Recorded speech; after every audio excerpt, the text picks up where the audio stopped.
Welcome to Men Answering the Heroic Call. I'm Tom Hornacek with Dean Patterson. In this podcast, Dean and I want to help equip you for this battle of life that we wake up to each day. The word heroic refers to actions or qualities that demonstrate great courage, bravery, and self-sacrificing love. These actions rise up during difficult situations in our lives, requiring a heroic response. No one goes to battle alone.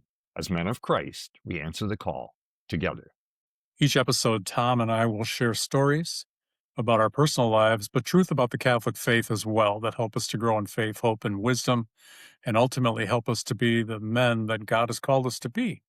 So we pray you join us each episode and enjoy the guests we have on, which in this case, we've held over Bill Moyer, who is president of the Catholic Men's Leadership Alliance and Heroic Men, among other things. He's also a husband, father, and grandfather, and accomplished author. And we've asked Bill to stay because we touched on something in terms of a book he's written that talked about success to significance.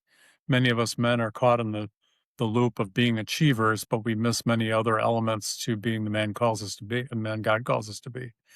And in particular, we wanted to talk about the notion of forgiveness, all of this drawn out of or drawn more deeply in the Heroic 30 story that Bill has on our Heroic Men site.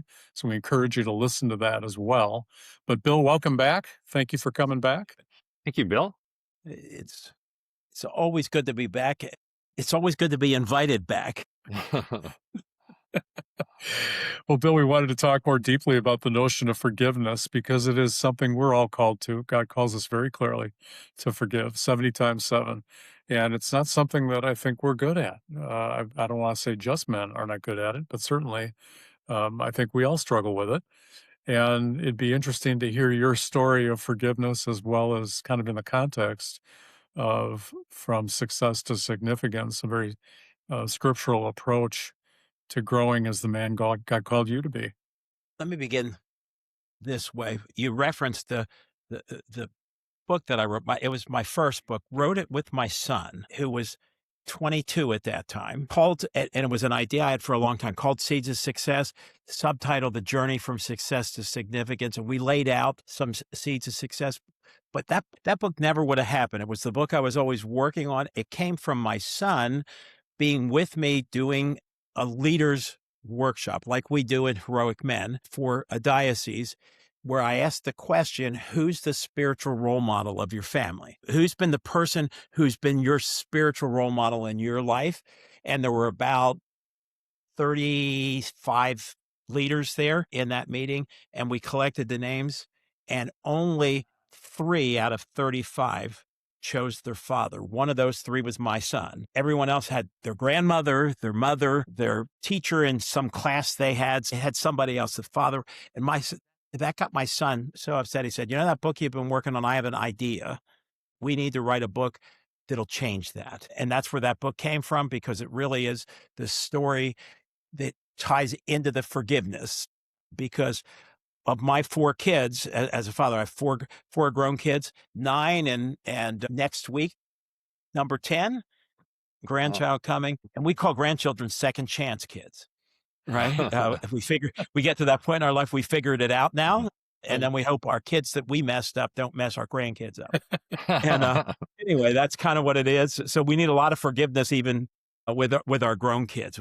We need a lot of forgiveness from them while we practiced on each of them, if we're really honest. Anyway, so he's my youngest, and that's a story, really a story of the role of a father. But in those seeds of success, none of those would have come without, or that relationship that I had with him, without my forgiveness of my father, because those father wounds that I had, I never could have been the man. Because here's the reality, and here's what forgiveness does when it frees your heart and it opens you up. Sometimes we have regrets in life that we with our kids. So I have 4 kids, and I keep thinking if I'd have had number 20, I'd have been awesome as a father. My first son, I was a boy raising a boy, right? Because sometimes we are till we're, for men, sometimes we're boys till we're 40. Just ask our wives. So But as we go through that, our growth as a man, we have to shed some of those old things. And some of that involves some reconciling some relationships, some people we've hurt. Sometimes it's forgiveness of someone like I had with my father. Sometimes it's forgiveness of somebody else who's hurt us along the way. And we have to shed some of those things. So as we go through, one of the things that we have to forgive as we're looking as father, we do the best we can. And I've spent a lot of time with men sharing regrets they have about they didn't do a very good job. My father, after my reconciliation with him, one of his regrets was that he wasn't the kind of father that he should have been for me and for my 4 brothers, that he had that regret, but he was the kind of grandfather. My forgiveness of him changed him, and he was, as a grandfather, who he wished he would have been as my father. So when we have regrets, here's what I shared with him, and something that I've come to understand, and how I give myself a little grace that my youngest son got a better version of me than my oldest of my 4, with the 2 in between, because each one of my kids, I gave them exactly the same thing. And so did my alcoholic father, whose life was so messed up. We all give exactly what we have, 100%. So I gave every one of my kids, my dad gave every one of his kids 100% of what he had. But is it true that my youngest son got more than my oldest son? Absolutely true. Because 100% of the man I was for my oldest son is a lot less than 100% of the man I was to my youngest son. So we're called in our journey to go through that process, that journey of a saint, or as I call it in the book, the journey from success to significance, to go through all of that. And we're really called, as the Bible says, not to pour new wine into old wineskins, but we're called to pour new wine into new wineskins. Right? So, and that's part of that journey. That's what that journey to being a saint, that journey from success to significance is. So I'll tell you what the others are, and I'm only going to focus on forgiveness. So the first, follow your dreams. Bible teaches a whole lot about dreams. When I wrote that in the beginning, that was about just envisioning and listening. We have to be open to all the things around us, because that's how God speaks to us. And the second, becoming requires overcoming. You got to think about that. In order for me to be the man that I am called to be, for every man, that's your challenge, we have to overcome who we are. Right? So we can't be our new selves unless we overcome that. I tell every man, even as a spiritual director, I'll ask a question. There's one thing you need to get over in order for you to have the life that you want. They need to get over themselves, right? So you just have to get over yourself. So becoming requires us overcoming. Next, don't be afraid of change, because if you do what you've always done, if we don't have change, if we do what we've always done, we're going to not just have what we've always had, we're going to be who we've always been. So if we continue to do the same things, we're going to continue to be the same person. So we got to step outside of that, overcome our past, overcome our old selves, and pour that new wine into new wineskins. So that's next. And then forgiveness is next. I'm going to come back to that later. And the next, show gratitude. We're called to be thankful for everything that we have. I always joke, I hate Thanksgiving, because we should have one day set aside for us to be thankful. We should roll out of bed and thank God for the morning every day. Right. We should start with gratitude and end with gratitude. Next, be accountable. We're not called to journey. Jesus didn't send them out one by one, sent them out 2 by 2. We all are called to have accountability. We can't ever learn to take personal responsibility for anything in our life without having somebody else that can call us out on things. So every man needs a brother to walk their journey with them. And then plant seeds of success in others. And another way to say plant seeds of success in others. Once we're fully formed, this is also the formation process for us to be a disciple. It's the same type of thing that Jesus taught them, just with different words. Plant seeds of success in others was our command to go from being disciples to being disciple makers. So said, plant seeds of success in others is go and make disciples of others. Okay. So with that, we'll go back to forgiveness because we wrote forgiveness will change not just your life, but it'll change the life of others as well. So if you hear that full story on the podcast that you guys referenced that you pointed them to, you'll hear in my story with my father that I grew up in a life that, for the most part, as I remembered it, was something I'd never wish on anyone. All my thoughts were get out as soon as I could. In the previous podcast, when I said I started out as a high school dropout, that was my plan to get out of hell. And that's really what it was, that I wanted to get out of that. But I also at that same time had a disappointment at the one time when I had any peace in my life because I found faith for a short period of time and led by a teacher who taught it just set the world on fire for me and really gave me hope for the first time. And I was 13 years old. That same teacher who taught me that disappointed me just like my father did, because in the middle of that year when my life was really starting to make sense, left his wife and children and moved in and later married his 23-year-old secretary. And that's when I left the faith and went back to the lies of the world. If it's to be, it's up to me. And just said, I don't need any of that. If I'm going to get it done, I'm going to get it done my way. Left home as soon as I legally could and got out of that, began my career doing everything the hard way, which is what most men do because we don't listen. Anyway, as I got to that forgiveness example from my story with my father changed my life, changed his life, and changed my kid's life. So when my son came to me and said we need to write that book, it was because from my forgiveness in that, he not only got the gift of the better version of me, man of humility, of grace, of forgiveness as his example, he also had the model of the fruits of that from his grandfather, from spending that time and watching his grandfather in that and seeing and experiencing all of that. But forgiveness is hard, isn't it? When we look at that, because, and I think of that anytime we're praying that prayer, forgive us our trespasses as we forgive those. I sometimes, and many years ago, I used to almost hear, and forgive us our trespasses as we forgive those. I hear it like, really? You want me to forgive you that way? The way you do? You? How about, and then you go down the list of all the things. So, because forgiveness is hard. And I think for many, many men, what's even harder, and I could share that because it was the last thing that my dad, after I forgave him, was him learning to forgive himself. Mm. Because men at some level, sometimes, I like to use the term, we have a Messiah complex, right? Yeah. Mm. And it's actually the great sin. It's where the devil tempts us. It's when we believe we can do it because we have that. Adam and Eve got tempted the same way, believed that there was something beyond that they could be like God, right? God held that back because he kept that separation rather than he gave them everything.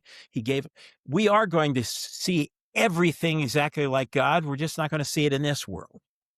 That's the reality. So when we have that, not forgiving ourselves, we can forgive someone else. We can receive someone's apology, but forgiving ourselves, we hold on to that and it eats us alive, which separates us even more from God because of that. We never even think about that. Lack of forgiving ourselves isn't just us having a lack of forgiveness. It's actually sin itself. Because if we can't forgive ourselves at some level, that's our Messiah complex. We're being like God. We're saying, God, you're wrong. I don't deserve forgiveness. So I'm not going to forgive myself for that. And that's having you, the God. And we never even think of it at that level. That seems kind of simple when we look at it that way.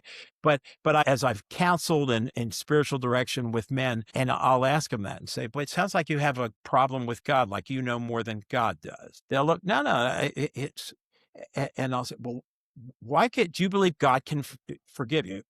Yeah, I believe God has forgiven me. Well, if God's forgiven you and you can't forgive yourself, you can't let that go. If you can't forgive yourself, that means you're denying God. It means it's gone. Let it go. That means you're putting yourself above God, God, you're right in everything, but you're wrong in this. So thank you for forgiving me, but I know better than you. I don't deserve it. And Bill, something I heard many years ago, and it is in my life, is that when you have unforgiveness, you keep drinking the poison, hoping they'll die, Yes. and you get sicker and sicker because you're just thinking like, boy, I hope something happens to them. I hope he loses his job after what he did to me. And so, yeah, did it happen? It's true. But when you don't forgive, you become sicker and sicker. It actually can cause a problem with your immune system. It can cause cancer over a period of years, depending on the levels of unforgiveness. And when you forgive, it doesn't mean it didn't happen. It just means you're leaving the judgment up to God, because we're all going to render an account. But just when you think, when I heard that years ago, it really helped me with a lot of situations. And now I'll even ask somebody for forgiveness, even if I didn't do it, because I know it's going to open them up to talk to me. So talk a little bit about that, because I know at the time you went through a very difficult period with your father, and then to forgive that lifelong father wound that you had. How did you do it? For me, it came as part of my coming back to the church. And that time came because that same fire that I had as a 13-year-old that was squashed by that disappointment from that teacher, I had again as I was going through now OCIA, RCIA then, as I was going through that whole process. I was called back by my story from a homeless man and invited back. That was God speaking through someone else to invite me back. And I was so on fire, feeling that same feeling that I had as that 13-year-old. But somebody had the courage at the end of that process before I came into the church and told me that he didn't think I was ready. And that's the value of a man speaking truth to another. He didn't think I was ready to come in the church. I said, really? I've done everything. I was the first one there, last one to leave. I had my hand up. I drove him crazy because I had so many questions I really wanted to know. I read, not just that, I'd ask him for extra reading along the way. I wanted all of it.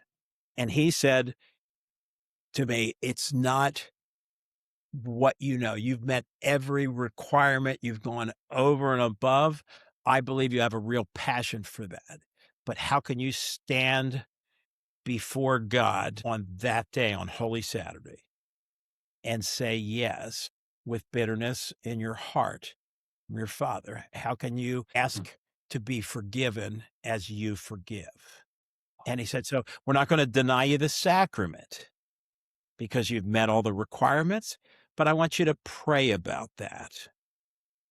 So that's where the courage came from. And to tell you there, I'd like to say I went right out of there going, he was right. But I wasn't thinking that. I was going home and grumbling like we do. I'd done all these things. Once again, here I am again. Enough's never enough. And what do they want from me? I'm doing all that. I'll even do extra credit later. But now they want me to go do this. My life is good. Why do I want to open that can of worms? Why do I want to have all of that?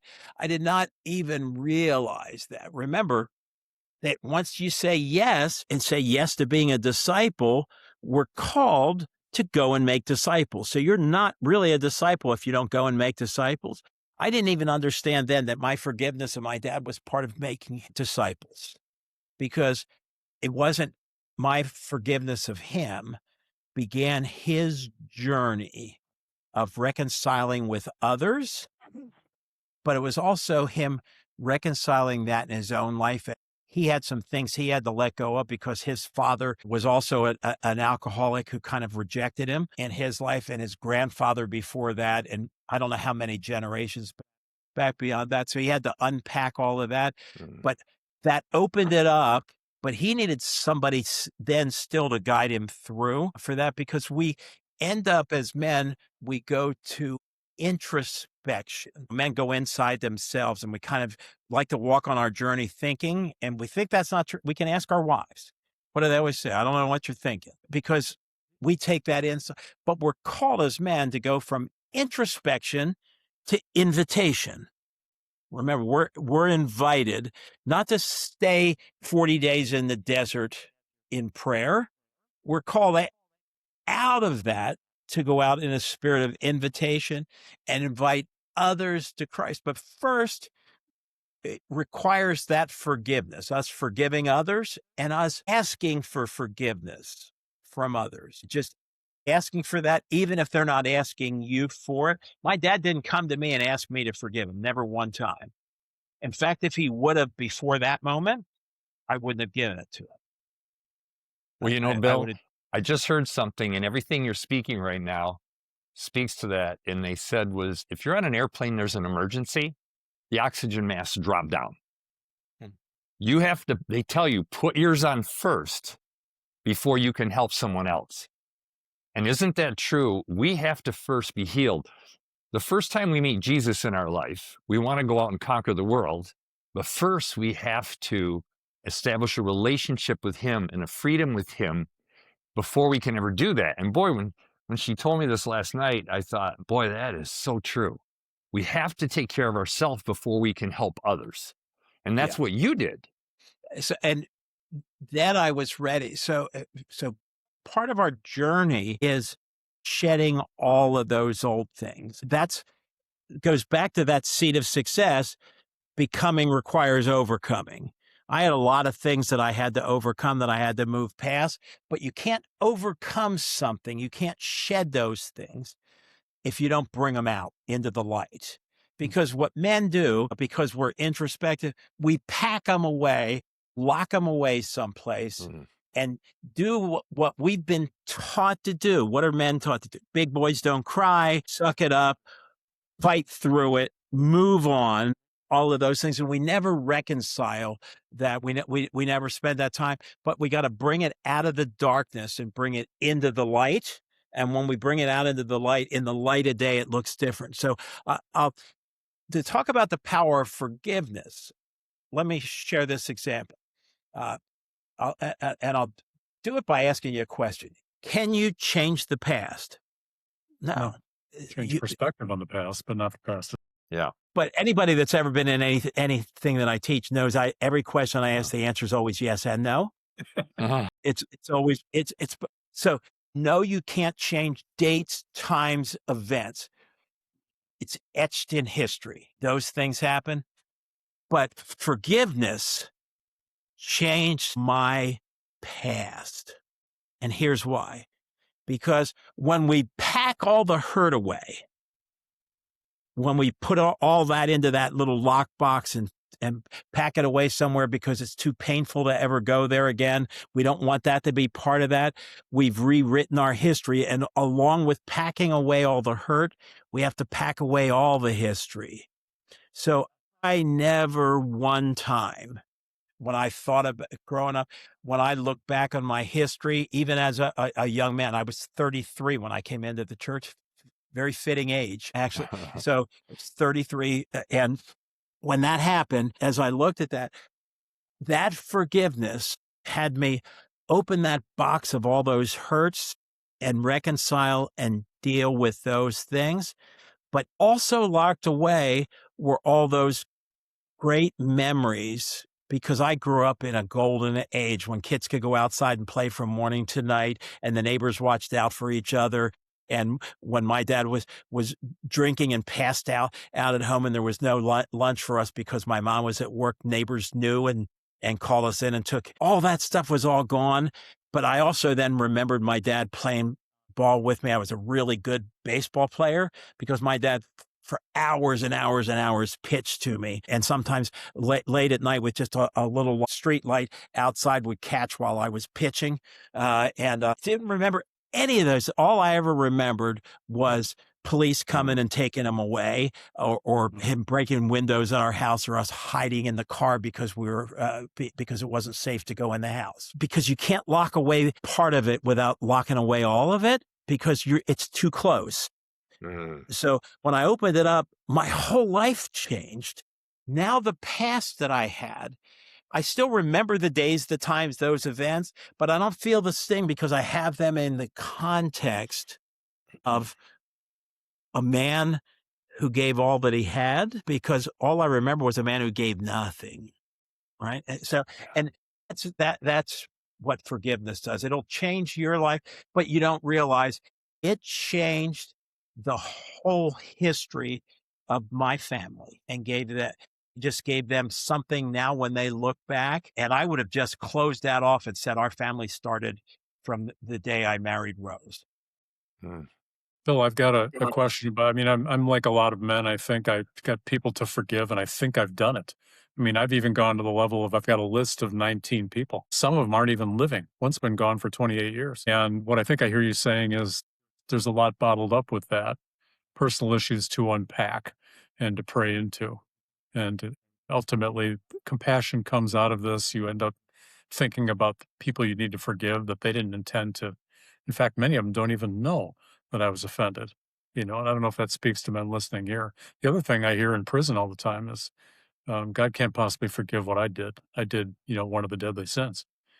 And I want to remind guys, there's no sin too big that God can't forgive, and he can't wait to do it.